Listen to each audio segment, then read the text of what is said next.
Hello, everyone. Welcome to Reiki Radio. I am your host, Yolanda, and we have another incredible week with another wonderful teacher. His name is Bruce Taylor, and he is the founder of rootsoflife.org. So, this week we have a lot of beautiful discussion with Bruce, but today we are starting out with a very interesting conversation about Mount Kurama and of course, the practices of Reiki. So, Bruce is a holistic wellness teacher and practitioner. He also teaches Reiki. He has online classes as well as in person.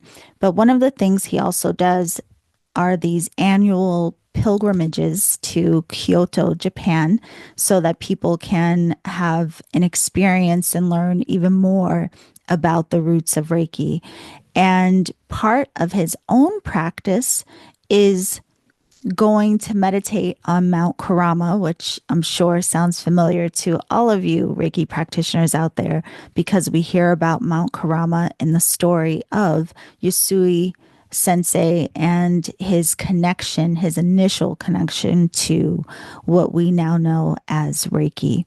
So, in this conversation, we really do learn a lot. And it was interesting because when he said to me, I want to talk about Mount Kurama, I thought, okay, well, what are we going to talk about for an hour about this mountain? But it really is about the mountain being a metaphor of our own spiritual journey. And of course, there are some very important aspects attached to that Bruce will share in this conversation. He also talks a bit about fasting, which is something we also learn about Usui Sensei in the story of his own pilgrimage of sorts onto Mount Kurama. And through this conversation, not only will you maybe have some aha moments about the system of Reiki, what it is that it is pointing to, but even for myself, something that Bruce shares gave me another way of understanding the Gokai. So I am very excited for you to listen to this conversation. Again, if you want to know more about Bruce and his work, go to rootsoflife.org. And if you would like to join him on the pilgrimage to Kyoto, that is taking place May 9th through the 16th. There are only a few spots available at the time of us recording this. So at this point, there may or may not be availability, but of course, you can reach out to him if you are interested. So that is it for now, my loves. Let's just get into the conversation, and I will see you on the other side. Okay, so we are here with Bruce Taylor of rootsoflife.org. Bruce, I have to thank you again for taking the time to do this extended share with us here on the podcast. Yes, it's my pleasure. Thank you for having me back. Yeah, well, I'm excited that we have more time to really get to know you and have some more understanding around your work. One of the things I do want to mention off the top is that you have a pilgrimage to Kyoto, Japan, that is Mm. taking place in May. Is that completely sold out now, or are there still spots available? Yeah, there are only a few as of recording this right now, which is the beginning of February, Yeah. 2025. There's only a few spots available. Okay. So it's getting really tight really quickly. And there's a lot of people who are still like, yeah, I'm trying to make it work and so on. So some of those spots may even be accounted for. Okay. So we'll get back. I want to loop back around and get more information about that anyway. But I Sure. wanted to start out with, even reading your bio was very interesting. I saw that you're originally from Chicago, and then life called you over to Europe and you spent 8 years in Hong Kong. So I wanted to start with, where did you start practicing Reiki? And what led you over to Europe? Was that a strange transition? Yeah, I mean, well, I'll start with the beginning of it about, why I was drawn to Reiki. And I think back on this as I look back retrospectively on my life, and I can really distinctly remember, as most listeners can, and I'm sure you can as well, distinctly remember having sensations that I couldn't explain as a child. Like I could feel energy. I can say this now, but as a kid, I didn't know what it was. Like I could feel it moving through my body. I remember being able to, just kind of close my eyes, and then you would see swirling colors and things like most people can see. But I started to notice that I can change those with my mind if I just focus on it and try to relax. And all of that really, from a little boy's perspective, it just felt really good and it was cool. Yeah. So, like it was relaxing and it was enjoyable. And so I just stuck with it. But I noticed that the more I would try to turn into that sensation, that it was actually calling me to just sit in meditation and just be aware of the sensations and not really trying to control them or trying to put a label on it or anything.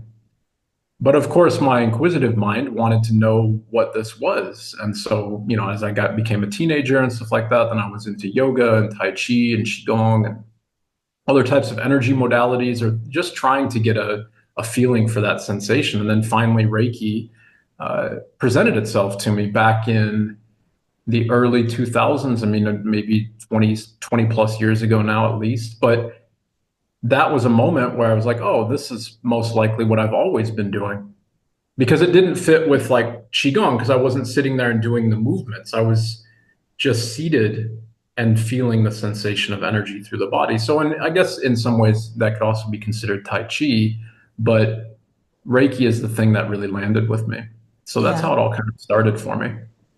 That's And really it just grew from interesting. there. A lot of people, including myself, that I've spoken with over the years, have had an interesting journey, even with Reiki. Like many of us have had several teachers and learning from different lineages, or just, wanting to understand it with more depth. So when you Mhm. first found it, was it something, did you have a similar experience? Did you have more than one teacher? How did that path work out for you? I did. I had, yeah, let me try to think about how I can say this. I've had many teachers. Some didn't fit, some just didn't feel like a correct fit, or the way it was being presented to me just seemed like there was something else missing. Yeah. So, in my previous career before Roots of Life, I used to be a secondary school teacher, and I was focusing on economics and astronomy and philosophy. And that's what actually ended up bringing me to Hong Kong, was to teach, to move away from Chicago and to go teach in Hong Kong. So I always had this kind of analytical mind and, wanting to understand things from a more rational perspective or maybe a scientific perspective. So, going from teacher to teacher, and I wasn't really settling with things that there wasn't enough backing to, or that the it's not that it logically needed to make sense, but there needed to be guidance, strong guidance from a teacher. That's what I was Right. seeking. So, so Reiki was a journey through many different teachers, and sometimes it would go on the back burner and I would, pick it up again. I was always practicing it, but maybe I would pick up the studies again or seek out somebody else after a couple of years or whatever. And that was now bringing me to Hong Kong, where I was teaching, which was a great career. It was beautiful to work with. The kids are incredible, but it was very, very stressful. So there was a lot of demands, and free time was almost non-existent. You really worked pretty hard, and my health really started to suffer tremendously from it. So stress leads to all manner of things, and for me, it was things like being overweight and high blood pressure, and then I developed cancer. So it was like, I've got to stop doing this. If I continue on with this, it's just not going to work. And right at about that time, I happened to see a YouTube video with Inamoto Sensei and Phyllis Furamoto on. They were just talking about Reiki, just talking about the background and kind of talking about where Reiki is at this moment. And I was like, oh my God, I need to try to seek him out as a teacher, Inamoto Sensei, because I'm in Hong Kong. So Japan, he's in Kyoto, so it's not that far away. And long story short, I had a surprise birthday trip for my wife, happened to be to Kyoto. I didn't know we were going there. And as soon as I realized that, I tried to send Inamoto Sensei an email, and I ended up meeting him a couple days later. And from there, over the span of a couple months, then we worked together. He was teaching me, and we went through the levels and everything. And then that's where Reiki really finally fit for me. Like Yeah. the connection to the, I don't want to say like the original practice because that's even labeling it, but this journey into the self. Because Reiki is quite often discussed as something that is externalized to the self or something that I can do to, the external world or to heal other people or whatever. Hmm. And that wasn't really sitting with me because, the only person that can heal me is me. So I have to take onus and responsibility for that. And then finally the practice started to make sense, spending time on Mount Kurama and it really started to click then. Yeah, that's really interesting. I mean, again, very similar to what my story is. I started out with certain teachers and just had this feeling that there was something more. And Mm-hmm. through self practice and thankfully other teachers that I encountered along the way started to realize just how beautiful the system is as self work and what it Mm-hmm. is that it starts to illuminate for us. And just, I mean, the biggest aha for me is the change in mind, the change in perspective, really functioning different. And I want to get into this with you because, I mean, you just mentioned it. But when you had this opportunity to study in Japan, was there more from what you had, in comparison to what you learned prior?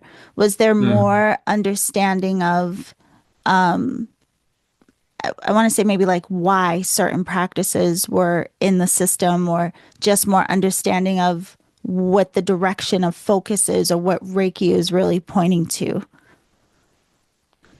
Yeah, absolutely. I mean, in being there, I think maybe the most profound realizations just came in being on the mountain, just in seated meditation, or just being at the kind of epicenter where Reiki came from. Right. And we can discuss that if we get into Usui's journey. Yeah. But it's generally attributed to a spot on Mount Kurama called Usui Gongen, which there used to be this giant cedar tree, and it's a very beautiful part of the mountain. Was he always there fasting? Maybe, maybe not. I mean, there's no concrete evidence of that. And I think that I'm bringing that up because that was actually part of the beauty. Finally getting to the mountain, actually, this is where the first trigger was. So I mentioned that it was a surprise trip and my head was all over the place. I can't believe we're in Kyoto. It's so amazing. Da, da, da. And we just happened, if this is an audio recording, I'm putting air quotes around happened because there's no coincidence. So my wife and I would just happen to take the train to an onsen. And I wasn't putting it together that we went to Kurama town and to Kurama onsen. And on the way back, we passed the mountain. And I was like, oh my God, that's actually Mount Kurama. Again, forgive me, my head was all over the place. As I like less than a day before, I didn't even know we would be in Japan. I thought we could be going anywhere on the planet. So I didn't know where we were going. So I was very excited. But the best moment was at the gate. I was so excited. I'm like, it's like, for me, it's like Mecca. It's like, Right. it's like the most, I could not have been dreaming to go to this place for so long. And at Mount Kurama, there's a main gate if you enter from Kurama town and you buy a little ticket and you go inside. There's a gate on the other end as well, but it's not as big. And there was a nun at the gate, and I went up and I was like, "Oh my God, this is you speak English?" She said, yeah, of course. This is Mount Kurama. Like this is where Reiki came from. This is so amazing. I'm here. And she looked at me and she's like, "What? What are you talking about?" I was like, "Reiki. Like where you use your hands and you can use energy and heal and stuff." And she was like, "You mean like you touch people and you can?" Oh yeah, I think I've heard of that. There was a guy that was here that kind of had like some sort of moment of peace and developed some healing or something. That's almost exactly how she said it. Yeah. Yeah. So blasé. And then she was like, "Yeah, just I think that happens somewhere, but just go and enjoy the mountain." And in retrospect, it's such a profound statement. Right. Because if I go searching for the ghost of Usui Sensei or for this practice of Reiki, then I'm missing the point. I'm Right. missing the point of the mountain because that might not be the moment why I'm there. I might be there to find something more about myself. So when I'm seeing it like this, and I started to spend more time on the mountain, and I go back to Japan, multiple times per year, and just really to Kyoto for the practice. on the mountain in silence, then that's when you really are able to see what Reiki is. Like you So, said, it's a journey into yourself, you know? oh, 100%. But I have to ask you more about this. Some Mount Kurama is often what we hear about in association with Usui Sensei and him Mm. going onto the mountain and meditating. And this is where the experience of Reiki occurred. So Mhm. even beyond however you want to tell it, but could you explain a little bit what it's like going to Mount Kurama? I mean, is it, like a tourist attraction? What do people go to do there? And then what Mm. did you experience? And is there a certain type of energy that you felt in being there? Yeah, so I think to the first bit of that question, Kurama it's quite a popular place, Hmm. and and that's mostly for the better. It helps keep the temple right now, I believe, is being like the external facade is being redone. It's being, rebuilt a little bit and stuff, or not rebuilt, but touched up and everything. Hmm. And that wouldn't be possible if there weren't so many people going to the mountain. And if you took away the story of Reiki, then it's a pretty safe bet when you're on Kurama. If you see a tourist there, they probably, I mean, a non-Japanese, somebody Yeah. who's from abroad, it's most likely that they're there for Reiki. Now, of course, people can just, it's a beautiful mountain and it's very popular in its own right. And it has this really super interesting, like, subsect of like fractional Buddhism where they worship their own deity that's not found anywhere else. Mm. And that's super interesting stuff. And so, of course, people could be there for that. But Yeah. Reiki is definitely helping to preserve the mountain. Now, most of that is positive. Of course, like at Usugi Gongen, unfortunately, people are doing things like they're leaving you know, crystals and rocks with names painted on it and all that type of Uh, stuff. And I know people's intentions are good, but this is a sacred site, So like for anybody listening, if you go to Kurama and you're thinking about maybe doing that, just put it into different contexts. Like I wouldn't go to Paris, for instance. I'm living in France, so I wouldn't go to Paris and go to Notre Dame and leave a rock with my name, kind of printed on it or painted on it and left at the main altar. It would be disrespectful. And so, I work quite closely with the head priest at Kurama Mountain. And it's one thing that's come up that it's beautiful that there's a lot of people there. And the idea is to get the mountain to the world so people can all experience what it has to show them. But that, of course, has some consequences, but they're yeah. minor. Absolutely. They're very minor. But what is it, why people go there and why is there an energy there? Is there a reason to be there? I think absolutely there is. Now, is that because I believe that there is or whatever? I think there's something deeper than that. Um, a lot of the times when I'm there, it's just seated meditation at night. There's not a lot of people on the mountain after about 5 p.m., so it can be pretty quiet and pretty secluded. And the whole myth of the mountain is that you go to face these little kind of like demi demon gods called the Tengu. And the Tengu really just represent the the attachments that you hold on to. So, you could be just sitting in the forest looking at the trees as the sun is setting, or maybe it's dark or whatever, and you might hear an animal rustling around in the bushes, and then that Right. might bring up kind of a primal fear. Well, that would be a tengu. So if you can sit with that fear and if you can just find peace with it, then you're freeing yourself from the fight or flight mechanism. And that's a very simplified way to talk about the energy of the mountain, but it can be very, very profound. Absolutely. That's so interesting. This is much more Mm. than I've ever heard about it. I don't think I've heard anything beyond just what we learn in class, Mm. typically about the mountain. Funny enough, I mean, I know this is not the same, but when you describe that, it reminds me of why I love going into float deprivation tanks because you really Yeah. have to manage your mind in that space because you could come up with all kinds of stories Yeah. being in total darkness. But Yeah. so when you go there and going there again and again, do you notice that there is this, I want to say, like softening of your own fears? Do you feel like you Mm. are even cultivating a relationship to the mountain? And then you've mentioned that there is a very particular deity that people associate with the mountain. Have you encountered any of that as well? What have Mm. your experiences been? Yeah. So, yeah, absolutely. I mean, there's a lot. It's been a very profound shift, I think, for me. I'll start by saying it like this. We have the guiding precepts of Usui Reiki Roho. And just for today, I will not anger. Just for today, I will not worry. And maybe some people say it just for today, anger not. Just for today, worry not. But, anger is solely attachments to the past. Like I can't be angry about the future. That doesn't make any sense because it hasn't happened. So it has to be what I'm holding on to in the past.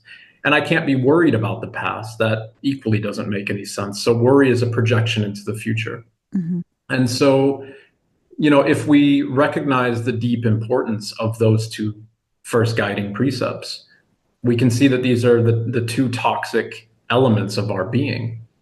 You can maybe say that anger might be referred to, I refer to it in my courses like this, as the out of control or toxic masculine energy, because anger is all about destruction and chaos and that type of stuff, whereas worry might be the toxic feminine. We have both. Mm. We're yin and yang. So worry is in the future and anger is in the past. If we're fixated on those two things, then we're never right here, right now. We're never in this present moment. And this present moment is the only thing that exists Right.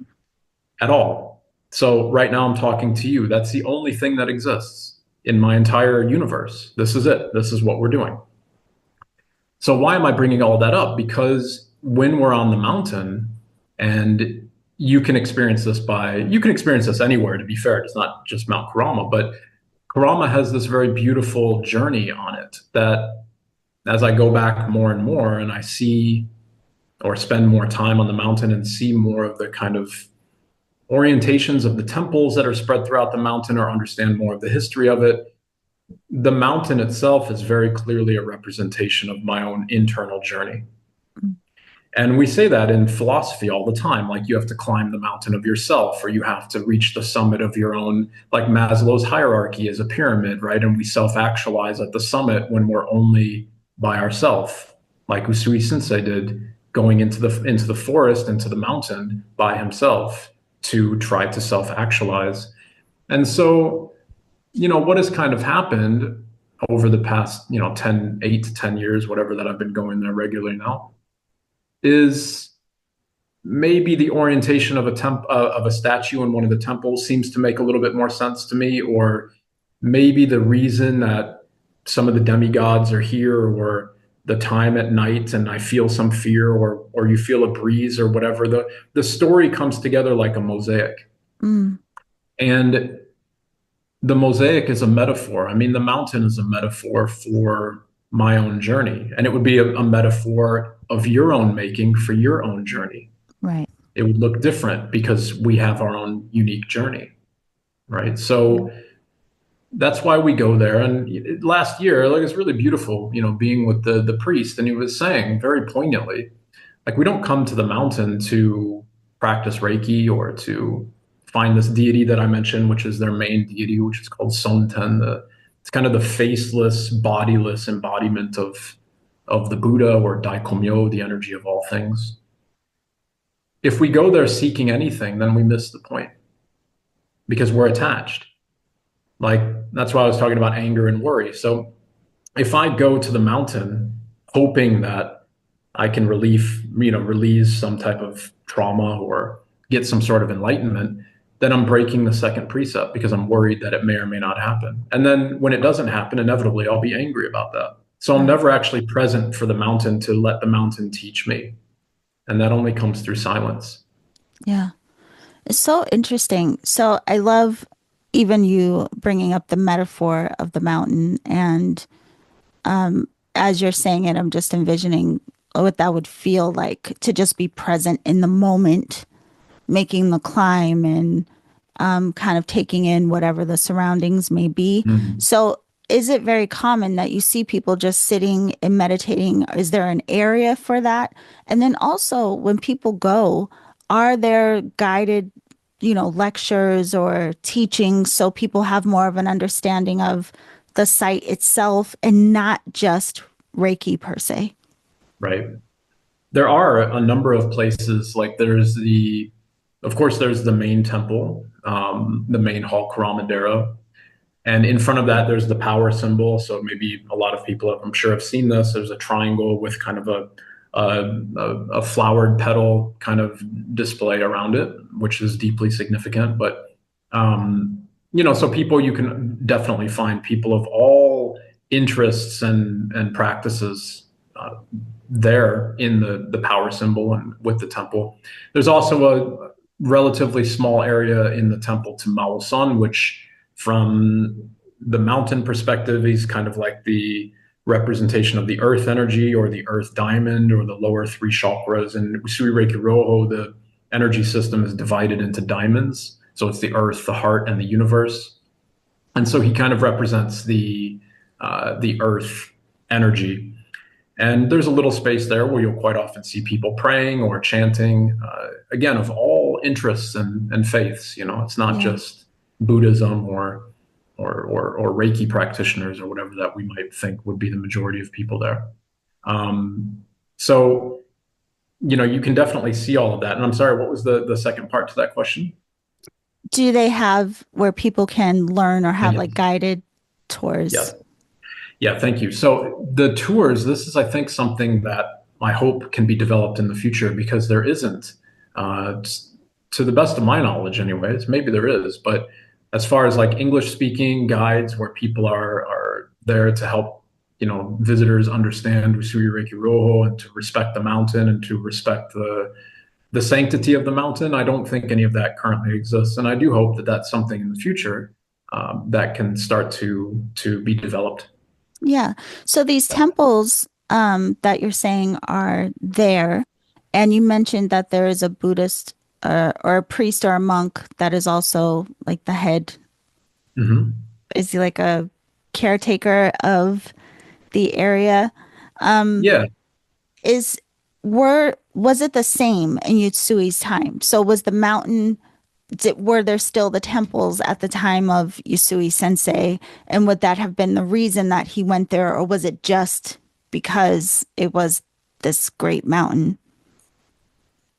yeah. There's a lot to that one. Okay, so I'll try to make that a little bit concise. But Mount Kurama is an offshoot or connected, and this was more prominent back in the day of like in let's just say in Usui Sensei's time, um, connected to Mount Hiei. Mount Hiei is where Pure Land Buddhism, where Tendai Buddhism and everything like Buddhism in Japan was founded.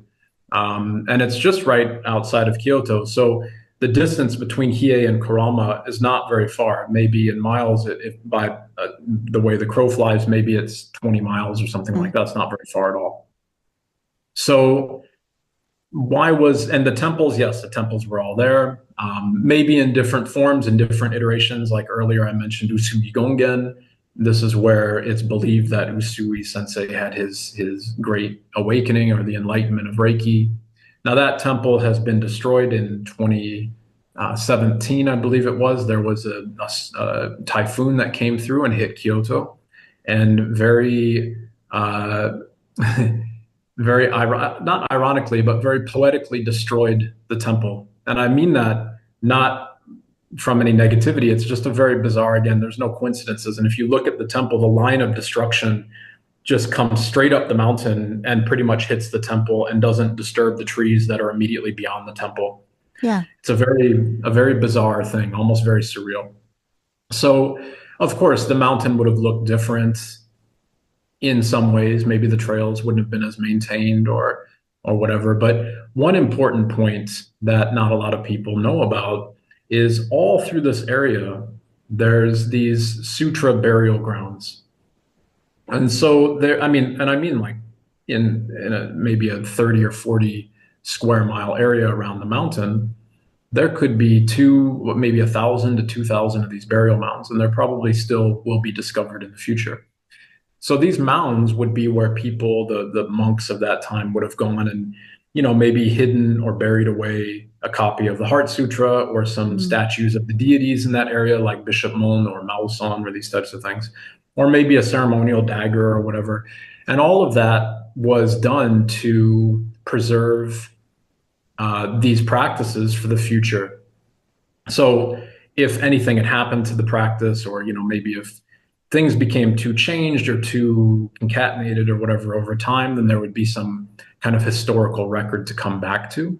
I'm, Hmm. I'm grossly oversimplifying this for the Yeah. sake of time. Happy to explore it more if you'd like, um, but it's a very interesting thing because these sutra mounds were all connected with kind of pilgrimage routes, like trails in the mountain. And on Mount Hiei, one of the things that it is well known for is the practice of the Kaihogyo.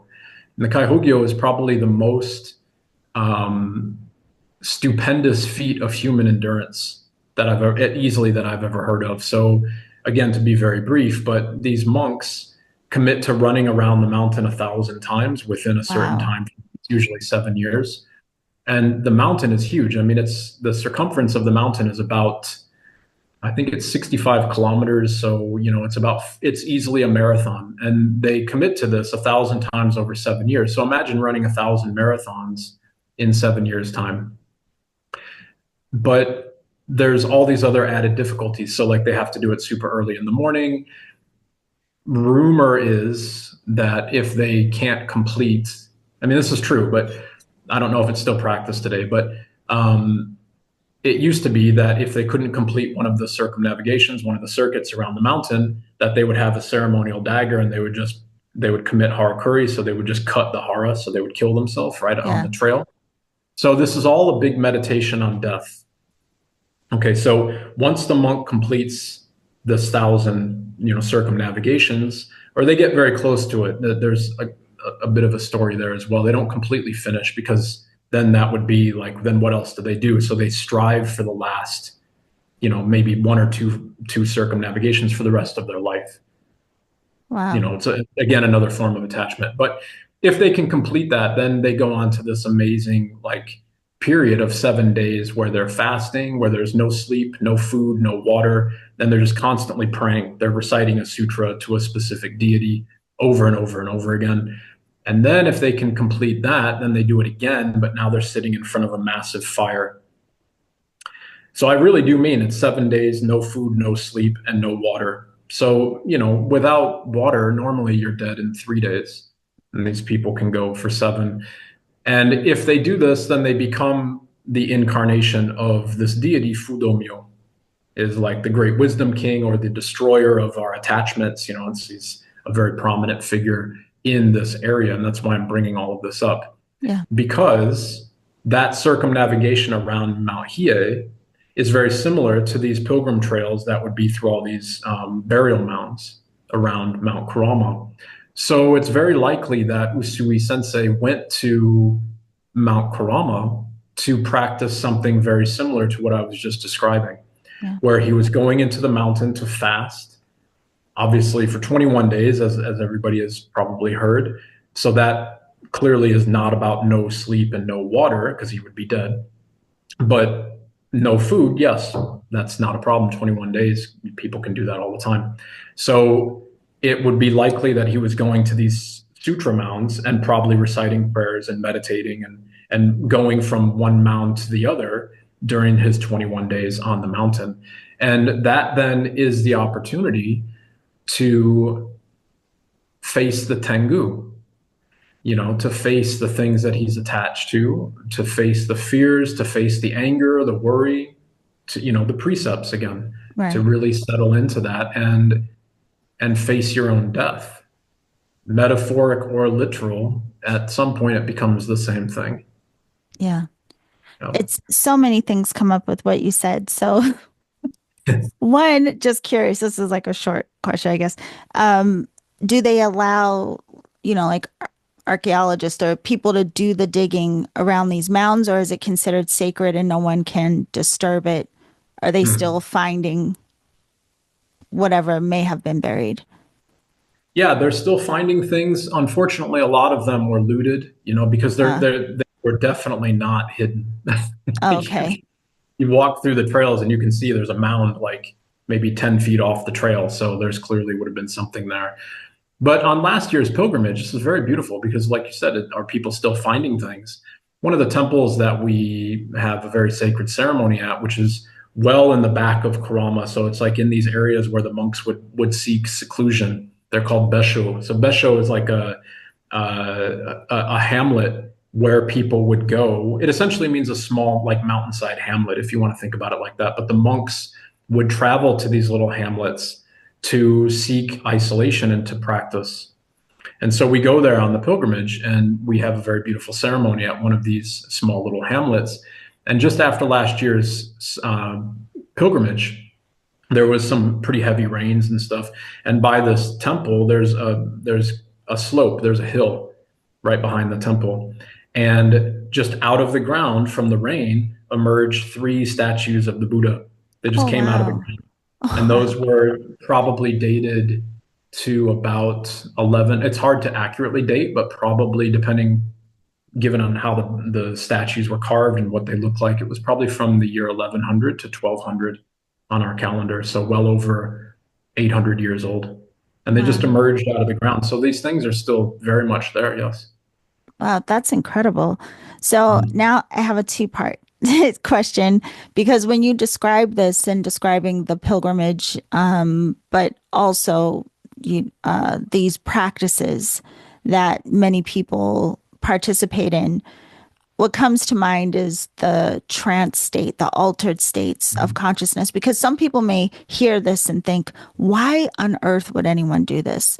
Aside from just maybe the discipline and the stripping away of everything to some degree, Mm-hmm. it comes to mind also the altered states of consciousness that we enter, even if we're going into like a regular sitting meditation, so to speak.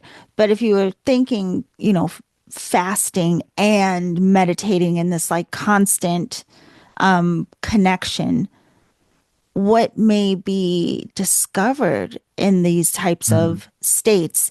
And then with that, curious, does your, I mean, you keep going back, so it must be doing something for you, but has it specifically changed even your understanding going to the mountain, meditating on the mountain, facing whatever your own inner attachments may be? Has it changed the way that you teach? Has it changed your understanding of the practice of Reiki Ho? How has this, I want to say, like maybe developed or shaped Yeah. what it is that you now understand? Yeah. So to the first part of that, fasting, it's been a while now, but I've been fasting for most of my life, and it's part of a spiritual journey because yeah, you really have to strip away, um, you know, the facade of the self. So we have to strip away the routine. We have to strip away the comfort, um, the these things like they can be a crutch. Like food can be it can become a safe place where we can just hide, Yeah, and we can soothe with it and that type of stuff. So when you remove that from your day, you very quickly see these tengu. You see the tengu that everybody seems to always be eating. yeah, Everybody seems to always be going out for a drink, or you can't do any of that stuff. So you have to sit with the nature of yourself, and you have to find peace with it. And I know that that might sound daunting, or it might sound heavy or whatever. But these journeys, at least I can only speak from my perspective. And yes, sometimes it's difficult, like part of my work as well as I'm a psychedelic therapist and practitioner. So I work a lot with plant medicine. mhm, That's the same thing. It can be very difficult and a very difficult journey into the self and kind of in that trance state, like you were mentioning. But to me, it's always been difficult sometimes, yes, but in the end, it's always like you come back to a basis of stillness and love. So just it's the same thing as when you feel like you've accomplished something big in life, like maybe you reach some goal, you want to run a marathon or whatever. So the training is really hard, but when you finish the marathon, then there's this moment where you're like, "Oh my God, I did it." right. Like, I can't believe I did it. And it actually wasn't as bad as I thought. But in order to get over that mountain, again, it's like climbing Mount Kurama. In order to get over the mountain, you have to turn into the self and you have to face the self. So, to the first part of that question, these journeys, to me, it's the most beautiful journey we can take because why live a life where we're dragging forward all of our suffering and our attachments and our worry and our anger and all that type of stuff and our past? And that's not a life worth living. It almost killed me. I mean, that's why I went this route, because it put me to a precipice. Was like, if I continue this type of lifestyle, then I won't last much longer. So I've got to make some changes. And being in that space, yes, it can be difficult, but at the same time, it's so liberating and so freeing, Yeah. bit by bit. And when you surrender into Daikomyo, or you surrender into the practice of Reiki or whatever, then, like I was saying, even though it might be difficult, it's always based in love. It's based in the love of the divine goddess, Kenon, or the Virgin Mary, or just whatever you want to say. You surrender into Daikomyo, the pulsation of the energy of the universe. And that's perfect stillness. It's very beautiful. And so, to the second part, I go back and I'm there all the time, and I'm running these pilgrimages, and every time there's something new understood or witnessed or seen, or maybe it's just another moment of practice. And I don't know, Yolanda, if it's just Japan. Like, maybe it's all the work leading up to Japan. Like, I was giving that marathon analogy, like planning these pilgrimages is a year-long, job. Like, it takes a Yeah. lot of work to get it done. And then when it happens, everything just kind of flows and it's really beautiful. I mean, there was a singular moment. I gave that example of the Kaihogyo, and the person who completes it becomes kind of the living incarnation of Fudo Myo. So, arguably, one of the most important spiritual figures in all of Japan. I mean, this person is revered as a living god in Right. Japan because they have, and I'm saying they because there's been many iterations of them, they push past the precipice of death. There was a very famous discussion from one of the previous Ajari Samas, and it was saying, like, the people who completed the Kaihogyo, and they were like, they can hear the incense ash that falls off the sticks on the other side of the temple, because when they go beyond death, I mean, these people are at a point where it takes like 2.5 hours for them to walk 100 meters because their kidneys are shutting down. I mean, they're dead. They're walking Yeah. pretty much, but they're still alive. So there's something else keeping them alive. They're, if you want to say it, it's like a realization of daikomyo. Hmm. There's a shroud of a person that is actually propelled forward in every moment by the energy that we aim to understand with Reiki, if you want to put it in that type of context. So, why am I bringing this up? Because last year's pilgrimage, we had a private audience with him. And so we were in the temple, in one of the kind of back temples on Mount Hiei, and we just entered this room, and it was like, oh my God, that's him. And he was like cracking jokes and answering questions with tons of humility and everything. It was such a beautiful, humbling experience.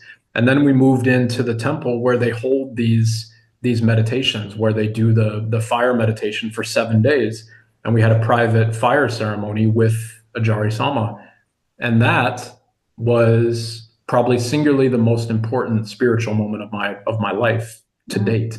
Because this person that is super kind and like super gentle, seriously, like cracking jokes, like you wouldn't think some super enlightened for, they're just like, yeah, what's up? Say, take a seat. Like, you want some biscuits? You want some tea? What do you got? How you guys doing? Like, it's super, wow, okay, it's very refreshing. But then in the fire ceremony, it was an entire different persona. Right. So it was like the embodiment of the fire. And the energy of that was overwhelming. And it was, you talk about a trance state. It helped me to, well, it pushed me into this feeling of a kind of like hapless surrendering, like almost like on a psychedelic or whatever, but it wasn't a psychedelic Yeah. experience. But what I mean is the energy was so strong that I couldn't help but be rattled by it, and then try my best to sit as whatever attachments I have, or you know, sufferings that I have are being shook out of my body by that experience. And I'm very happy to be going back again on this next pilgrimage. I don't know how often we'll be able to do this because it's such an honor to have this private audience, but in May we'll be back there again. Yeah. There again, all of these questions come up and we're coming close to the end of the first hour. I just do want to say, and even for people to know, in our second conversation, I am going to ask you more about the plant medicine. And interestingly, Mm. I've never had that conversation, so I'm really looking forward to it. Oh, Yeah, wow. yeah, Well, yeah.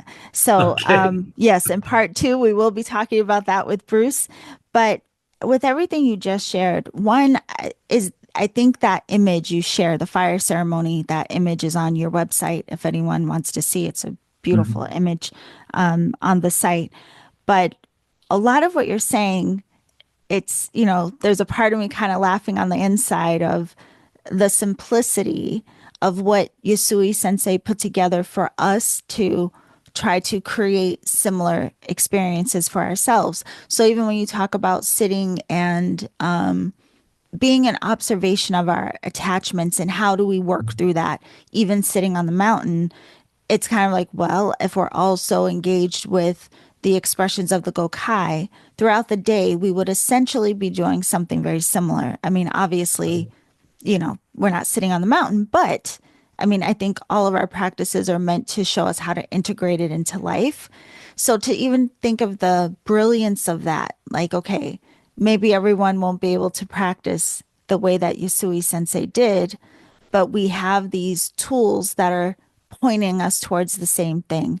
How do Yeah. you sit with yourself, observe yourself, and work through the anger, the worry, and these Yes, kinds of things? absolutely. That's really interesting to just from what you, and this is why I love this, Bruce, because just with what you're sharing and your experiences and what you've been exposed to, you just gave me a totally new lens on the Gokai. So Oh, thank you well, for that.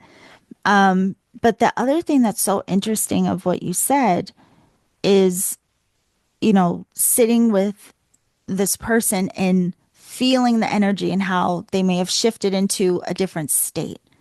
And it brings up even that thought of how we feel each other. And a mm, lot of people wonder, oh, what can I do to save the world? And, like we have these, hearts that just want to help in every way. And I don't think a lot of people realize the impact of the expression of how we are being or what it is we're expressing, how that is so influential to the environments, the earth, mhm, everything we mhm. come in, everyone we come into contact with. So, Yes. I wanted to know if you could talk a little bit about that because you do have these beautiful experiences of interacting with people who have done, we'll say, some deep purification.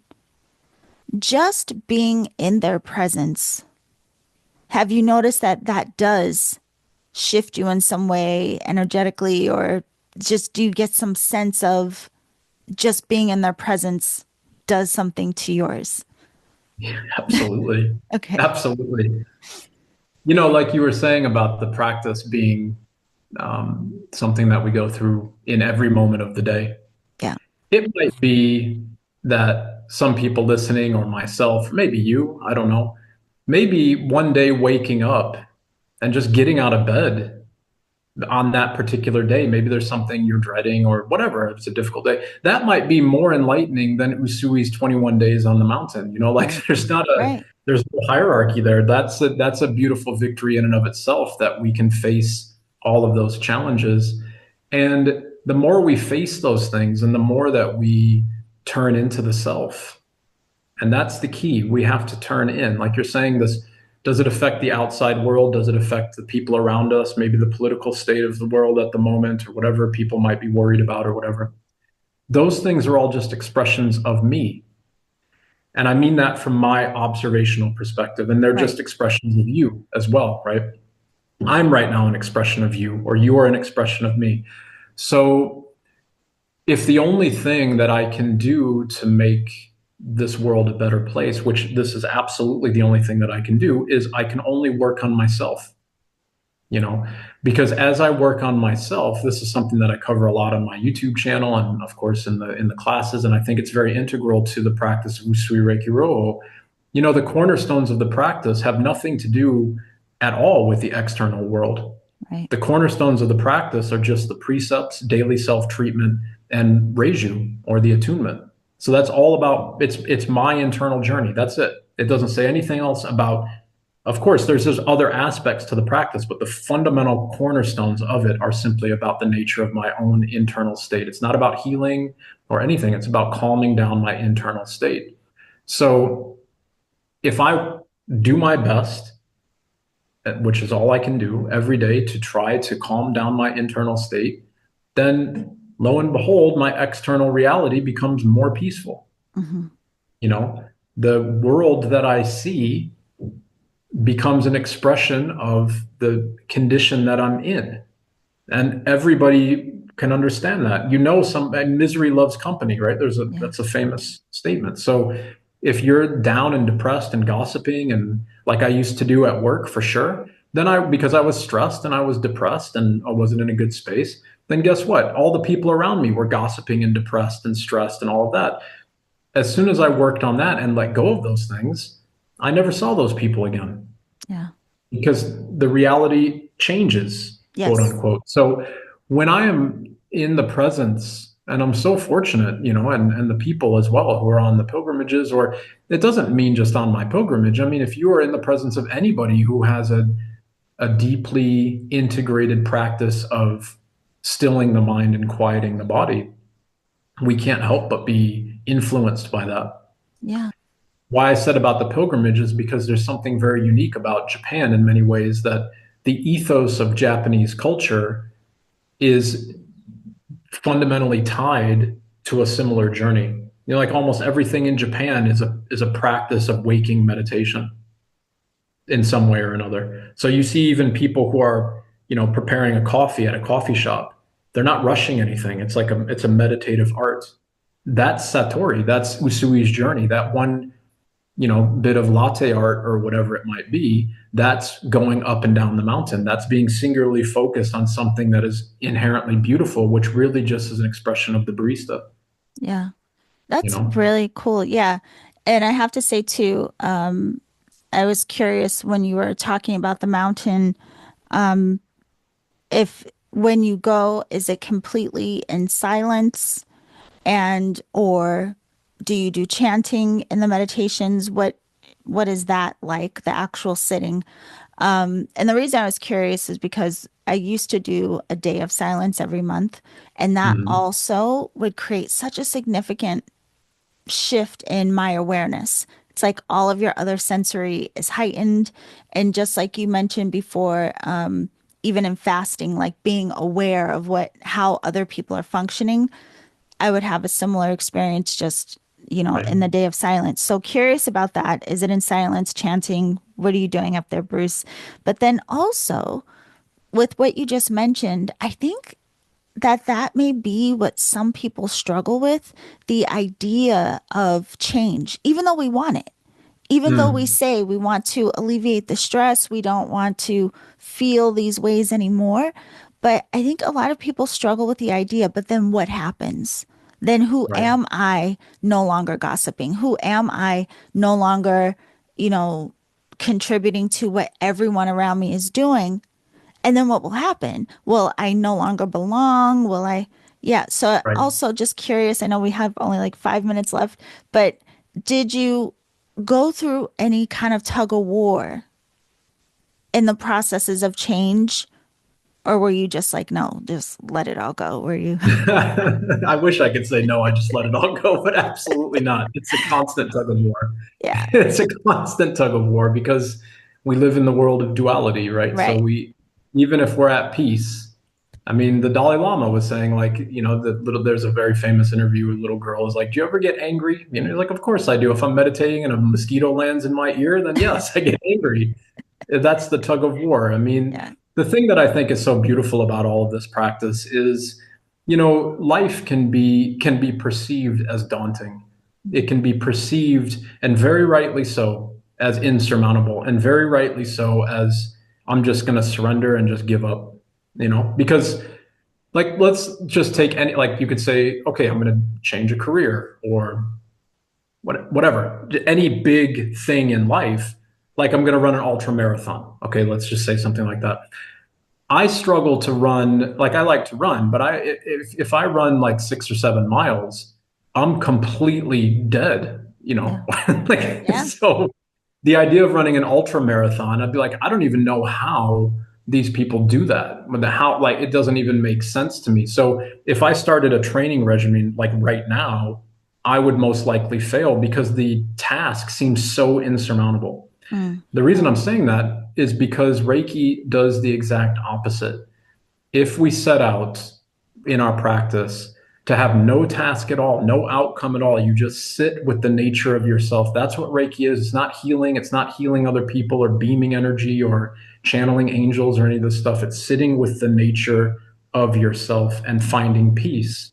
And then this is just a simplification of it, of course. I mean, this is kind of a thought experiment, but in one day's practice, maybe you cut one form of attachment that is hindering you from completing an ultra marathon.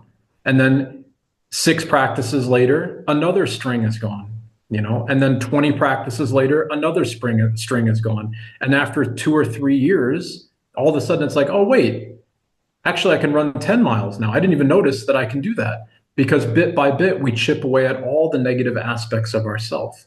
But if we sit down in the practice with this outcome of I'm going to do this thing called Reiki, and it's going to produce this outcome called financial abundance or healing or whatever, opening chakras or whatever it is, then we will never get anywhere because we're hiding behind attachment still. Right. And we're not actually letting the energy of all things move through us and move with us.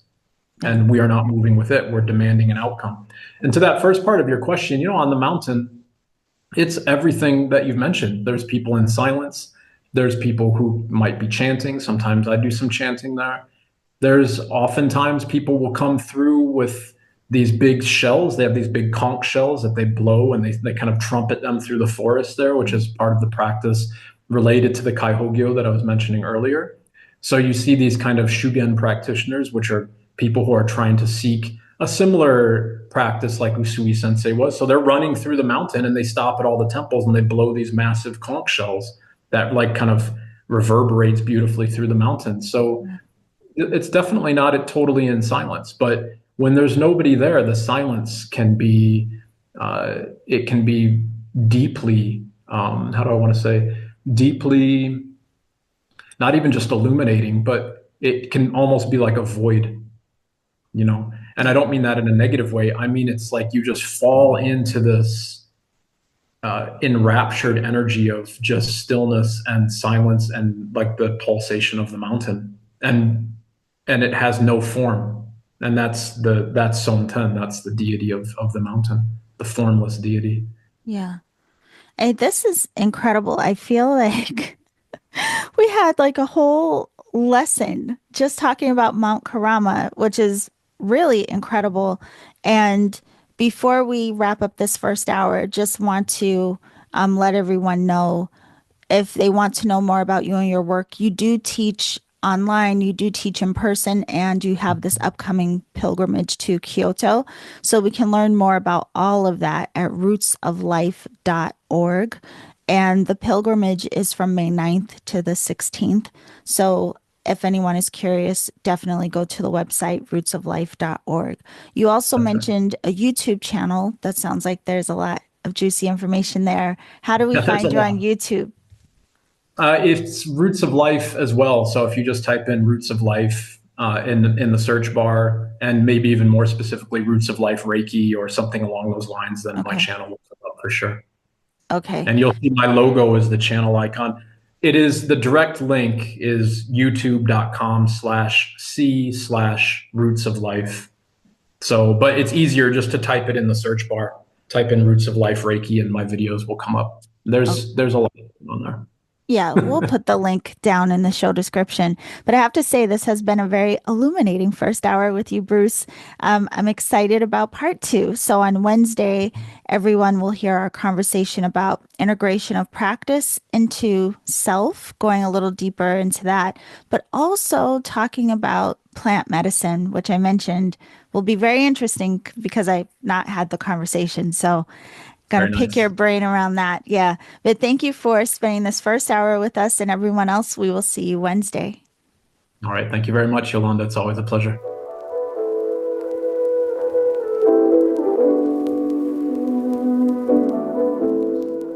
Okay, beautiful alchemist. First of all, I would like to thank Bruce for taking the time to have this conversation with us and to spend a week with us on Reiki Radio. I am deeply grateful for everyone who has agreed to be a part of this so that we could all go a little deeper into the teachings and understanding of these different practices, including Reiki. Hopefully, you got some insights and thought that was an interesting conversation. If you did enjoy it, please leave a 5-star review wherever you're listening to Reiki Radio because it does help other practitioners find the podcast and it's a free way of supporting the show. And I deeply appreciate that. I, again, am so thankful that we get to share this way on this platform. And if any of you are interested in learning more about Bruce and his work, go to his website, rootsoflife.org. Again, if you're curious or interested in the pilgrimage to Kyoto, Japan, that is taking place this May, you also can get more information about that on Bruce's website, rootsoflife.org. And we will be back on Wednesday. So be sure to tune back in on Wednesday where we talk about integration of practice into ourselves, as well as Bruce's connection and journey and work with plant medicine, which we have never talked about on Reiki Radio. So I look forward to seeing you all on Wednesday. I thank you all so much for being here. Share, like, review, all the things. It helps the podcast. And remember to always journey in love.